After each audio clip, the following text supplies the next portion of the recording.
दोस्तों, जैसे कि पता है कि सेंट्रल गवर्नमेंट के जो एम्प्लॉयज़ है या सेंट्रल आर्म्ड पुलिस फोर्सेस के जो जवान है, जब वो पेंशन आते हैं तो पेंशन आने के बाद जब उनकी डेथ हो जाती है तो उनको जो एनहेंस्ड रेट के ऊपर पेंशन मिलती है वो कब तक मिलती है, इसके बारे में बहुत सारी कन्फ्यूज़न है लोगों को। तो इस वीडियो के माध्यम से मैं आपको बताना चाहता हूँ कि वो जो पेंशन होती है वो डेथ के 7 साल तक मिलती रहती है। एनहेंस्ड पेंशन का मतलब है कि जो पेंशन वो रिटायरीज ले रहा था उतनी पेंशन उसकी जो वाइफ है वो 7 साल तक लेती रहेगी, जहाँ उस रिटायरी की एज जब तक 67 ईयर्स नहीं हो जाती। इनमें से जो भी पहले हो जाएगा, अगर उसके 7 साल पहले हो जाते हैं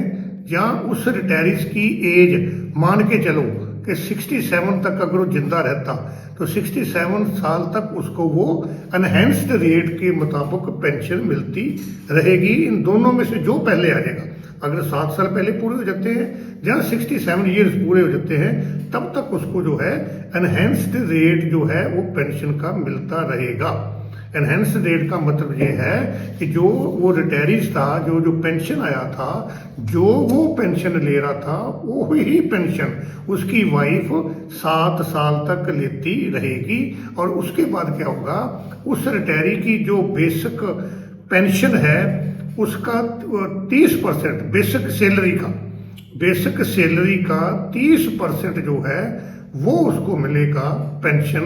जो उसको हम नॉर्मल पेंशन बोलते हैं। जो पहले पेंशन उसको कितनी मिलती थी, जितनी उसकी सैलरी थी जब रिटायरी आया था तो उसको 50% मिलती थी। फॉर एग्जांपल, अगर वो आदमी 50,000 रुपया उसकी बेसिक पे थी तो उसको पेंशन कितनी मिली, 25,000 रुपया। तो उसकी रिटायरमेंट के आने के बाद डेथ होगी तो उसकी वाइफ को 7 साल तक, जहाँ 67 ईयर उस बंदे की एज अगर वो जिंदा रहता तब तक उसको 25,000 रुपया मिलती रहेगी। और उसके बाद 7 साल के बाद, जहाँ 67 ईयर्स के बाद उस 50,000 का 30% जो है जितनी पेंशन बढ़ेगी वो उस विडोज को मिलेगी, जिसको के नॉर्मल पेंशन बोलते हैं। इसके साथ ही एक ये क्वेरी आई थी जो उसको गवर्नमेंट ऑफ इंडिया ने क्लैरिफाई किया है, जो कि 27 अक्टूबर 2025 को ये जो आदेश निकाला है department of pension and pensioner welfare new Delhi ने ये आदेश निकाला है, जिसमें ये बताया गया था कि कुछ एक ऐसे डिपार्टमेंट हैं, वैसे तो 60 साल सर्विस है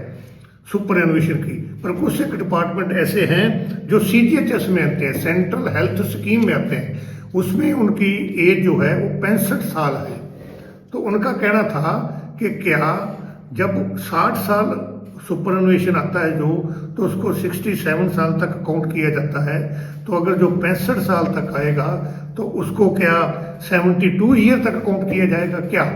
इसको क्लैरिफाई किया है department of pension and welfare department new Delhi ने क्लैरिफाई यही किया है कि अगर वो CGHS स्कीम के तहत जो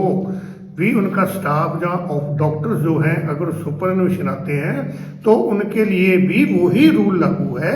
जो 67 ईयर्स का है। अगर वो 65 साल तक आएंगे तो उनके लिए भी वही रूल है कि 7 साल तक उसकी वाइफ पेंशन लेगी, उसके बाद 67 ईयर्स तक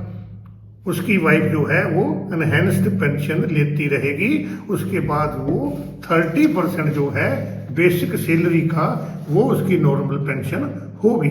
ये क्लैरिफिकेशन जो है निकाला है और हमने अब आज की इस वीडियो में इस क्लैरिफिकेशन को जो है आप तक पहुंचाया है, ताकि कईयों को इसका कन्फ्यूज़न था, कईयों के हमारे को भी फ़ोन आते थे, तो हमने इसकी पॉलिसी निकाल के तो आपको सबको ये बताने की कोशिश की है कि ये लेटेस्ट पोजीशन है इसके बारे में। तो कृपा करके